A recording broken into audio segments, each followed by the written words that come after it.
What's up guys, selamat pagi bersama saya Frankie Lese dalam acara Maneleo Bacarita dengan Orang Hebat.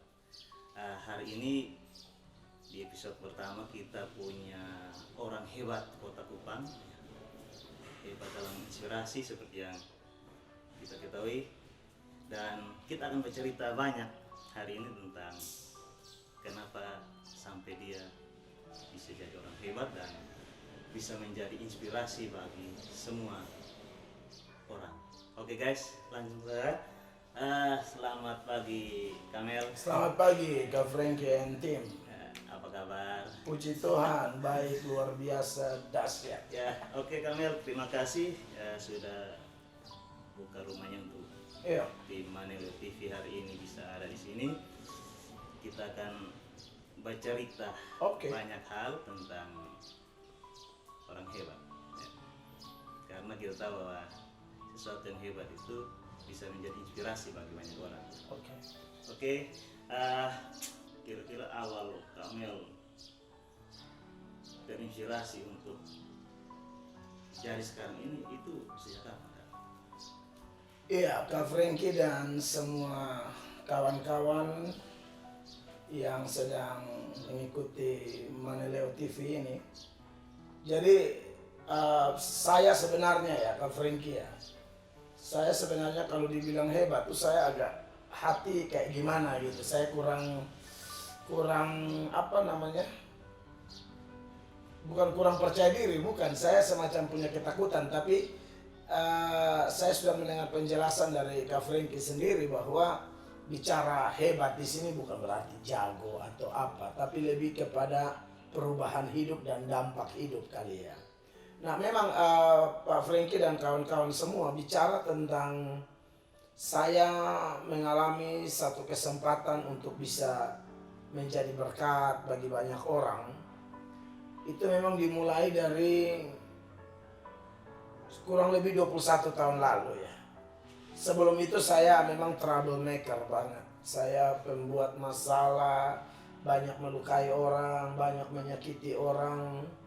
Bahkan ada beberapa orang yang mereka sudah menjadi seseorang lah begitu. Ketika ketemu saya pernah sakiti mereka luar biasa ya.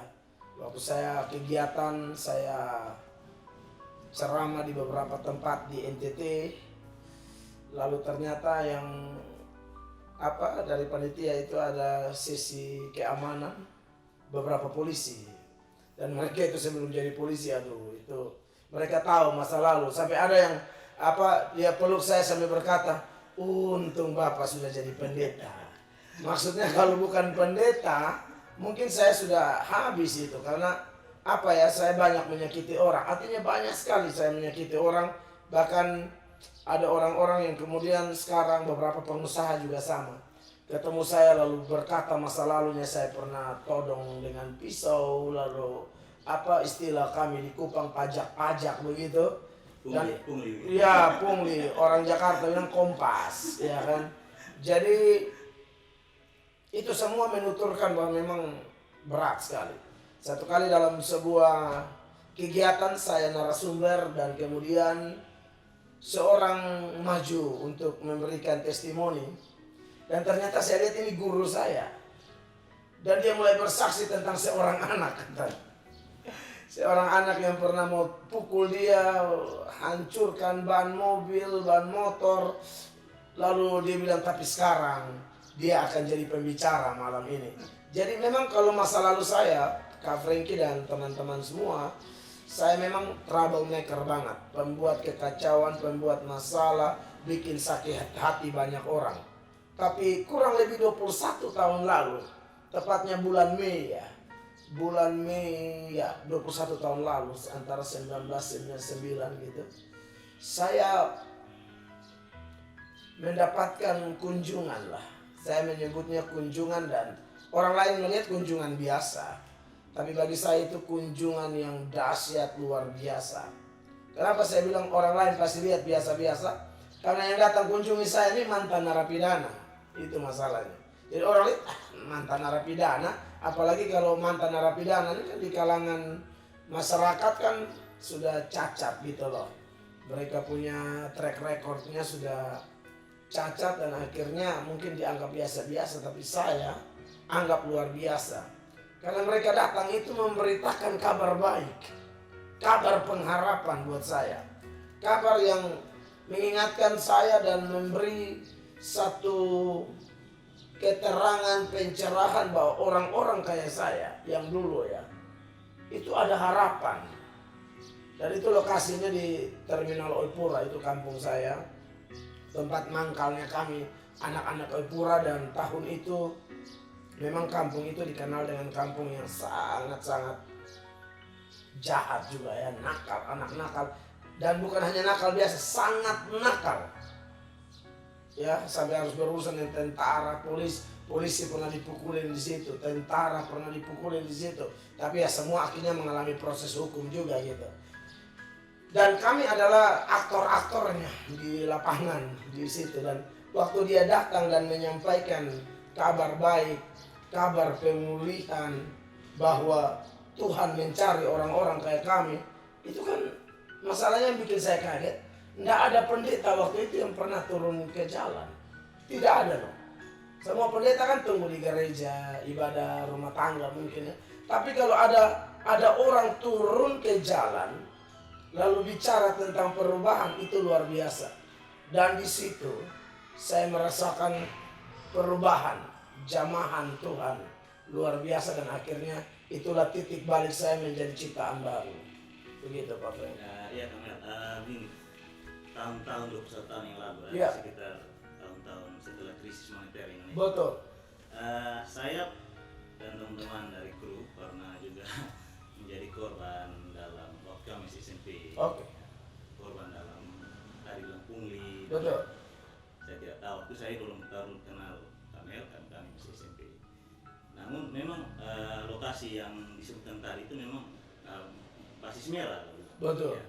Dan tidak mungkin seorang narapidana yang seperti tadi yang bisa katakan bahwa datang berkunjung, datang hanya omong-omong. Mungkin apa yang membuat kami tiba-tiba plok? Karena kita tahu anak-anak preman di jalan ataupun seperti yang Kamel bicara tadi, itu tidak mungkin dikasih tahu satu kali langsung Betul. berubah. Betul.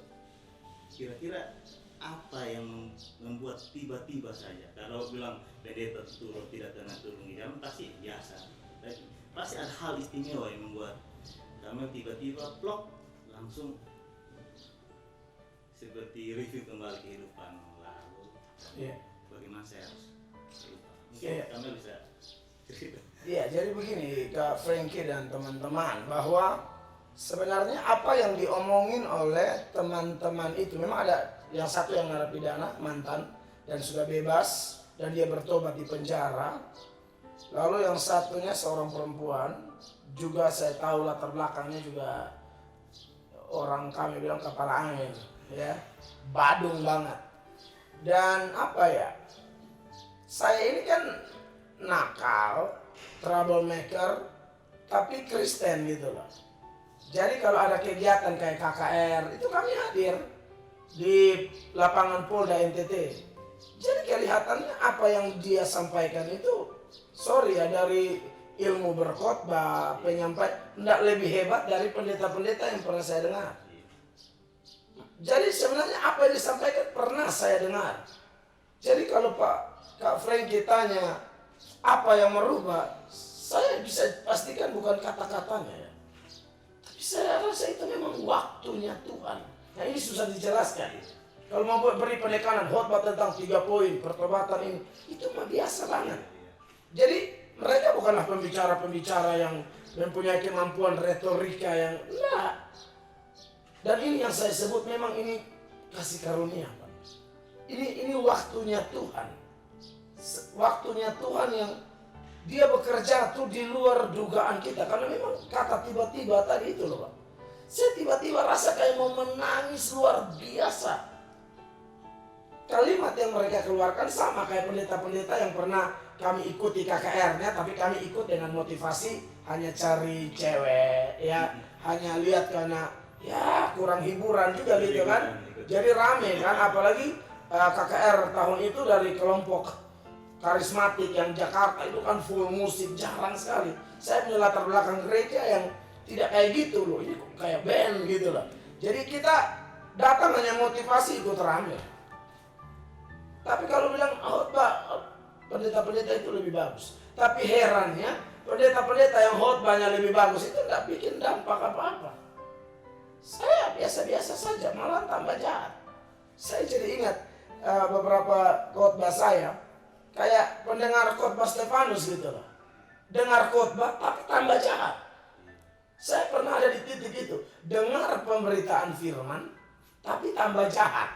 Tapi waktu teman saya namanya Kak Inyo Fernandes ini, penginjil ini, Kak Inyo Fernandes ini, mereka datang dan ngomong, kok ngomongnya sama, tapi kalau dari sisi saya lihat Tuhan. Kalau dari sisi mereka anak-anak yang takut Tuhan, dan saya yakin mereka dipenuhi Roh Kudus. Saya yakin mereka dipenuhi Roh Kudus. Karena perubahan hidupnya itu kelihatan sekali. Ini anak jahat luar biasa. Tiba-tiba berubah dan kemampuannya untuk menggiring saya juga. Saya anggap itu kayak ada satu kuasa. Dan nanti setelah saya menjadi hamba Tuhan, saya baca Alkitab, saya tahu itu kuasa Roh Kudus. Memang itu waktu Tuhan menjamah saya. Jamahan itu saya tidak lihat, tapi saya rasa itu titik balik saya.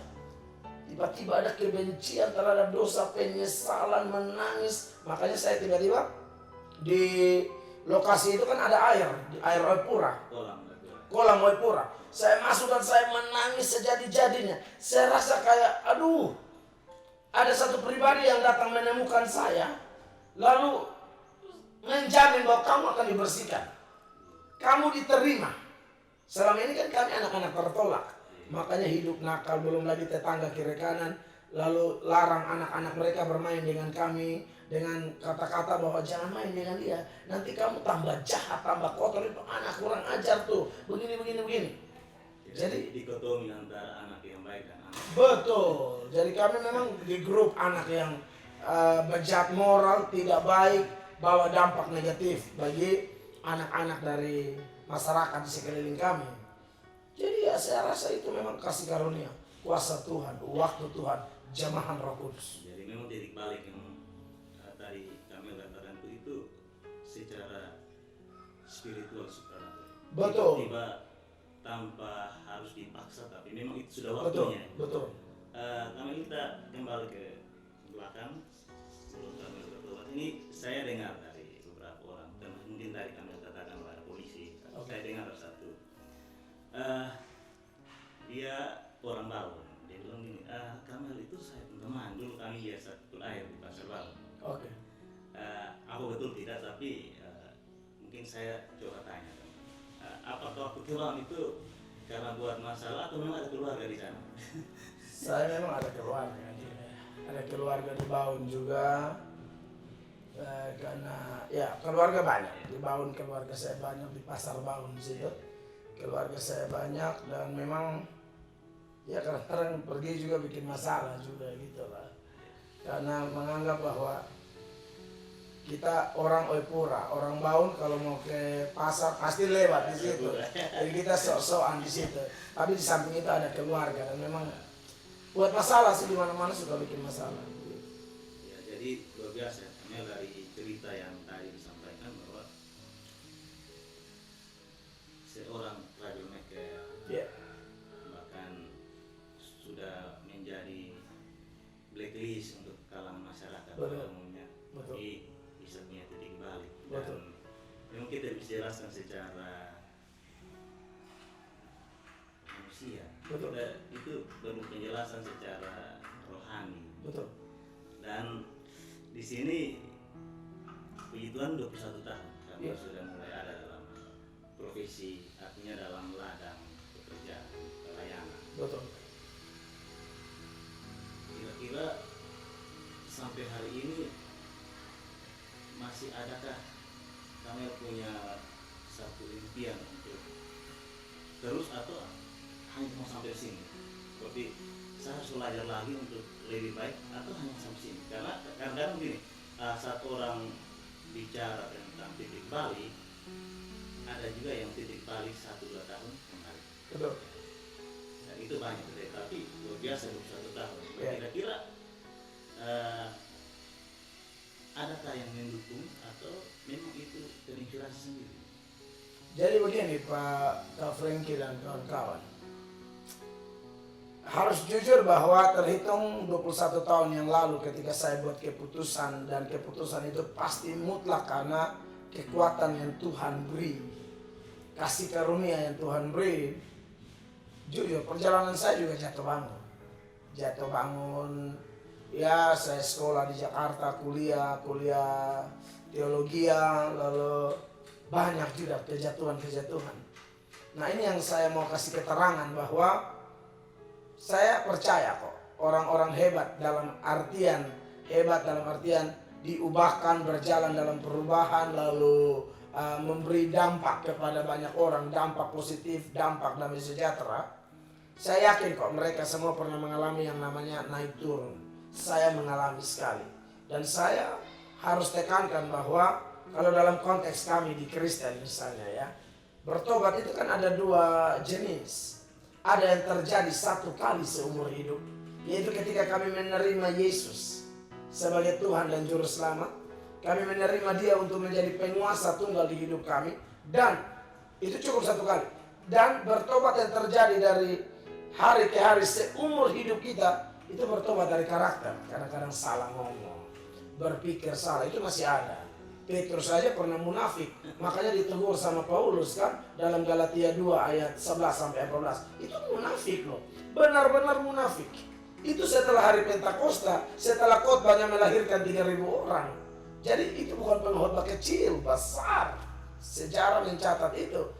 Jadi saya pernah alami itu ya, kadang-kadang salah dalam buat keputusan, salah menilai ya, karena sibuk belajar pelayanan, kehidupan doa mulai menurun. Itu saya lihat memang paling mendatangkan masalah. Tapi puji Tuhan, Dia yang sudah panggil, Dia bertanggung jawab sampai hari ini. Jadi kalau kakak tanya, saya mau kemana? Saya yakin dari sisi saya mau seumur hidup. Dan dari jaminan firman Allah membuat saya kuat bahwa itu Filipi 1 ayat 6, dan kalau Dia sudah mulai, Dia meneruskan sampai akhirnya. Maka saya yakin saya sampai akhir. Bukan karena saya berdiri di atas janjinya. Kak, begini, bagus sekali pernyataan dari Kak Mel tentang hal itu. Dan mungkin dalam proses ini keluarga faktor utama yang Betul. Karena tadi kami katakan bahwa memang tidak mudah untuk mempertahankan apa yang ada, apalagi dalam hal bertentangan dengan masalah kita. Betul. Keluarga menjadi salah satu pendukung yang baik. Betul. Mungkin kami bisa ceritakan bagaimana sih keluarga kami yang mulai dari orang tua sampai keluarga dalam rumah tangga. Iya. Jadi begini Kak Frankie Lese dan kawan-kawan, saya sebenarnya dari keluarga kurang mendukung ya. Kalau keluarga saya ya, maksudnya orang tua saya, kakak-kakak saya mendukung dalam artian begini ya, mereka juga ya mereka dorong-dorong aja begitu. Mereka juga tidak terlalu yang selalu hadir dalam pelayanan saya waktu itu ya, awal-awal maksud saya. Karena mereka juga, kita keluarga jauh dari Tuhan. Jadi kalau ada satu bertobat tuh mulai aneh gitu loh, mulai anti makan uang judi kayak gitu. Itu kan mulai ada, sedangkan kami biasa-biasa aja. Dulu pulang main judi ya kita masak, makan, berdoa, bersyukur buat uang judi yang telah ada gitu loh. Nah sekarang mulai kenal firman, saya tidak mau kayak begitu-begitu. Saya ditentang habis-habisan juga gitu loh. Tapi itu waktu berjalan saya ingat almarhum papa saya, dia pernah pukul saya tuh sampai hampir mau mati.